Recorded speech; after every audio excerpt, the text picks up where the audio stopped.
Bon, ben, on va commencer à discuter. Je vais vous montrer quelque chose, d'accord?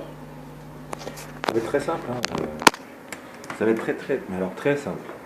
Je vis avec, depuis un an, donc j'ai fait toutes les démarches pour mon beau-frère, qui est handicapé.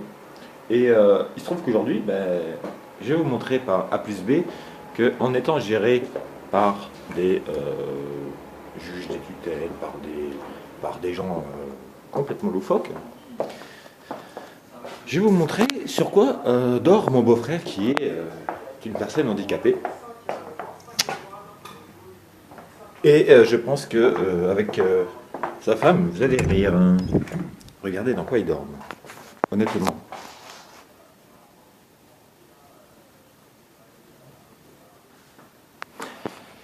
Oui, messieurs, dames, vous venez de voir hein, qu'un handicapé qui a eu un accident en 2003 avec l'armée, qui a été indemnisé à hauteur de 1 500 000 euros, aujourd'hui, depuis 2003. Sa mère l'a géré en tant que tutrice, lui a dérobé 800 000 euros. Comment? En donnant des tertians à Jean Lopez, qui est mon beau-frère. Aujourd'hui, j'ai dû, pendant un an, me battre pour partir de l'UDAF qui gérait mon beau-frère dans les Ardennes, pour revenir ici, à Pau. Alors on m'a dit, ville de Pau, magnifique. Très bien. Très bien.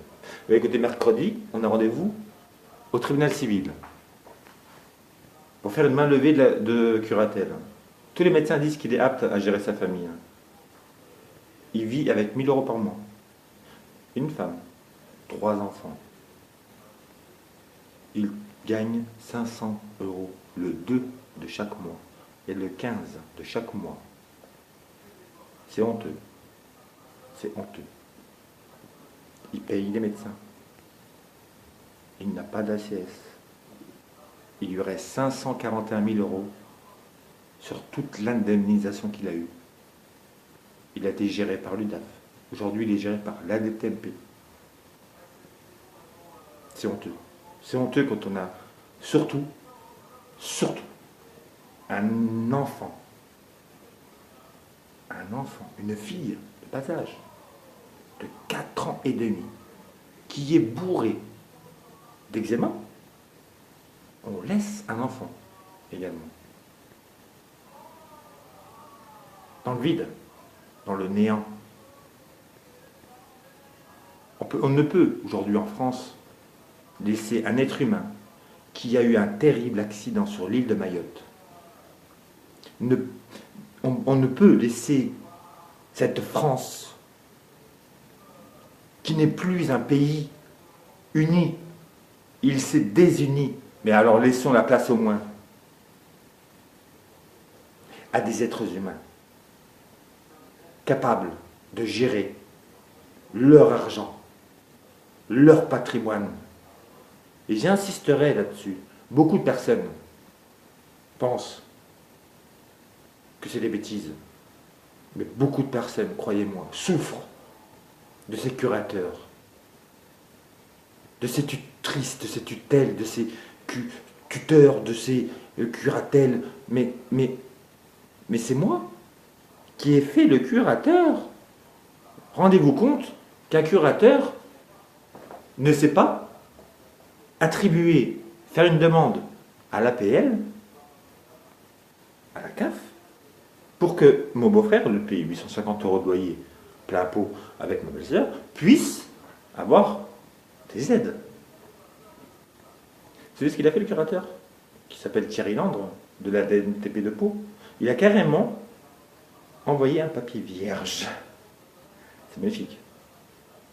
J'ai dû donc tout refaire par Internet. J'ai réussi, bien sûr, à ce qu'ils obtiennent l'appel. Mais pendant 5 mois, nous sommes arrivés ici le 16 juillet 2017. En arrivant ici, on s'est dit quoi? On s'est dit que tout allait bien. Mais c'est encore pire. Il n'y a rien qui est revalorisé. Leur argent, c'est 1 000 euros par mois. Et pourtant, ils touchent 3060 euros. Ils ont 1000 euros par mois. Pas de matelas, pas de lit. Ça, c'est pas de la gérance. C'est de l'ignorance totale. C'est être un être humain, prisonnier, depuis 2003. Aujourd'hui, nous sommes en 2017. Ça fait 14 ans que mon beau-frère est en prison, avec sa mère, avec l'UDAF, et maintenant avec la DTMP. Alors mercredi, au tribunal civil de Pau, 6 rue Moureau, j'espère qu'il y aura du monde qui viendra soutenir mon beau-frère, sa famille. Moi, j'ai pas besoin d'être soutenu. Je suis un acharné. Je lâcherai jamais rien. Et j'ai jamais rien lâché. C'est pas l'argent. C'est la liberté. La liberté. Ça n'a pas de prix. On a l'impression, des fois, que l'accident qu'il y a eu, ce sont les autres personnes qui l'ont eu. Et pas mon beau-frère. Il a fait 3 mois de coma. En 2003. Aujourd'hui, on s'en fout. On s'en fout. On laisse un être humain faire.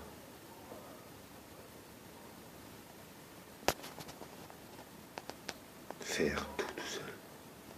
Tout seul. Et pourtant, il paye des frais de gestion. 300 euros par mois. Ce qui correspond à 3300 euros. Ou 3500 euros par an. Ça, c'est rigolo, non? De payer des gens incapables. Mais enfin, dans ce monde, seule la liberté est importante. La liberté d'un être humain. La liberté d'un être humain. Rendez-lui. Après, je peux disparaître de ce monde, peu m'importe. Et libérer cet homme. Il n'a rien à faire. Il n'a rien à faire. Il n'a rien à faire. Toujours géré. Tous les jours, il est obligé de téléphoner. Si vous saviez la vie qu'on mène depuis 1 an, je pense qu'il y a beaucoup de personnes. S'il vous plaît, venez mercredi au tribunal de Pau, au tribunal civil, au 6 rue Moreau, soutenir Jean-Émile Lopez. Merci.